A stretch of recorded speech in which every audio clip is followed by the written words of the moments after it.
నమస్తే. ప్రస్తుతం మనతో పాటు ఫిషరీస్ కార్పొరేషన్ చైర్మన్ మెట్టు సాయి కుమార్ ఉన్నారు. రాష్ట్ర వ్యాప్తంగా గత 1 వీక్ నుంచి కూడా ఎడతెరిపి లేకుండా వర్షాలు పడతా ఉన్నాయి. ఇప్పటికే ప్రభుత్వం ఎక్కడికక్కడ హెచ్చరికలు జారీ చేసింది. ఎవరు కూడా మత్స్యకారులు వేటకు వెళ్ళదంటూ. సో పడుతున్నటువంటి వర్షాలకు, కురుస్తున్నటువంటి వానలకు వాగులు వంకలు పొంగుతూ ఉన్నాయి, మత్తడులు దుంకుతూ ఉన్నాయి. ఈ మత్తర్ల ద్వారా కొంతమంది మత్స్యకారులు నష్టపోయేటువంటి అవకాశం ఉంది.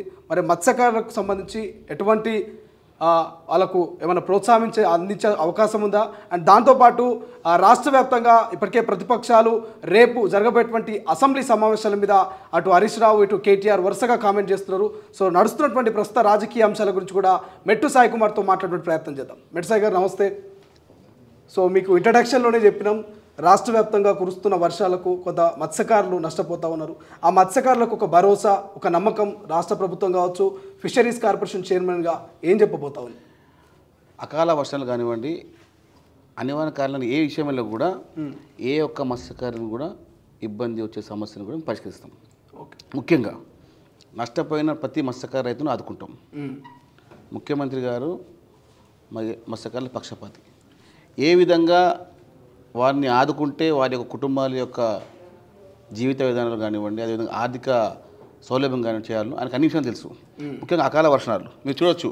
కనీసము ఒక విస్తీర్ణలకు భాగంగా చాలా డ్యామ్లు ఉన్నాయి. డ్యామ్ల ప్రకారంగా కొన్ని 600 నుంచి 700 ఎకరాల చెరువులు కూడా ఉన్నాయి. ఆ చెరువులో కట్ట తీయడం వల్ల అక్కడ ఉన్న పంట రైతులకు కానివ్వండి, ఇక్కడ మత్స్యకార రైతులకు కానివ్వండి ఇబ్బంది ఉంటుంది.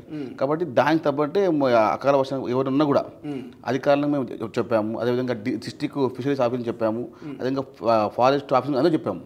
ఏమని ఎవరిని కూడా మత్స్యకారులు అందరినీ సూసైడ్ అని చెప్పండి, ఎవరు కూడా మత్స్యకారానికి వెళ్ళకండి, చేపల వేటకి వెళ్ళొద్దని చెప్పి. సో ఫిషరీస్ కార్పొరేషన్ చైర్మన్గా బాధ్యతలు స్వీకరించారు. బాధ్యతల అనంతరం కూడా మీకు ఒక అవగాహన వచ్చుండొచ్చు, రాష్ట్రంలో ఎన్ని చెరువులు ఉన్నాయి, మత్స్యకారులు పడుతున్నటువంటి ఇబ్బందులు. సో దీని గురించి ఏం తెలుసుకున్నది ఈ బాధ్యతలు స్వీకరించిన తర్వాత? అంటే శ్రీశైలం గారు, నేను గత 4 సంవత్సరాలుగా కాంగ్రెస్ పార్టీ మత్స్యకార కాంగ్రెస్ విభాగంలో పనిచేస్తున్నాను. ఇప్పుడు కూడా పనిచేస్తున్నాను. ఆ పనితనం నచ్చి ఆ పనిలో ఉన్నటువంటి మెరుగైన విధానం బట్టే రేవంత్ రెడ్డి గారు నన్ను ఫిషరీస్ చైర్మన్ చేయడం జరిగింది. ముఖ్యంగా ఇప్పుడు అకాల వర్షాల వల్ల ఎలాంటి ప్రాణనష్టం జరగదు. ప్రాణనష్టం జరగకుండా ముఖ్య కారణాలు తీసుకుంటాం.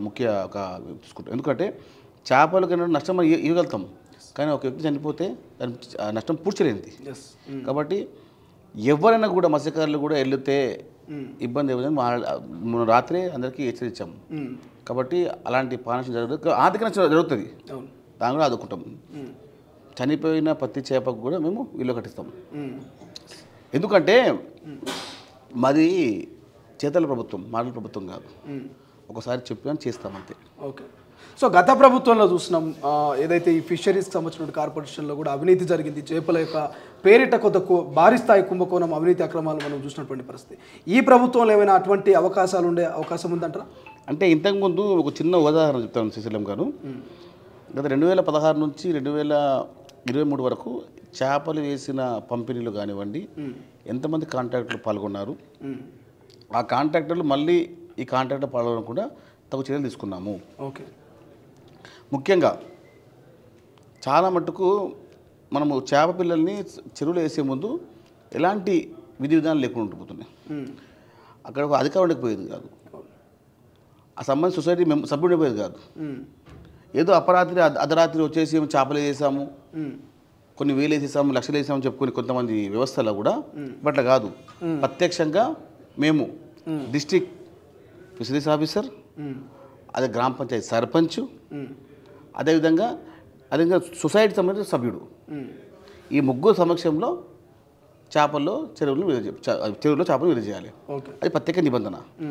ఇంతకుముందు ఒక చిన్న ఉదాహరణ, ఇంతకుముందు 10th పాస్ అయిన ప్రతి ఒక్కరికి అప్పుడు అటెండర్ జాబ్ ఇచ్చేది. కానీ ఇప్పుడు అట్లా కాదు. ఇప్పుడు 10th పాస్ కావాలి, కానీ ఫస్ట్ డివిజన్ పాస్ కావాలి. ఓకే. పర్సెంటేజ్తో పాస్ అయితేనే ఇంట్లో కూడా గత ఎలాంటి రిమార్కు లేని కాంట్రాక్ట్లోనే ఇందులో పెడుతున్నాం. ఓకే. ఎంత పెద్ద వ్యవస్థకు సంబంధించిన వ్యక్తిని కానివ్వండి, ఎంత పెద్ద వ్యాపారవేత్త కానివ్వండి, రెడ్ మార్కే.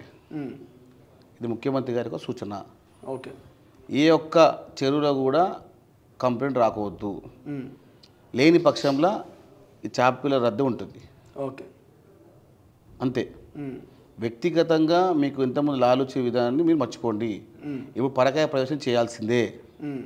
అందరూ ప్రజలకు వారి సమస్యలు తీర్చాల్సిందే. ఓకే. అసలైన తొలి వెలుగు. ఫాలో వాట్సాప్ @తొలి వెలుగు అఫీషియల్.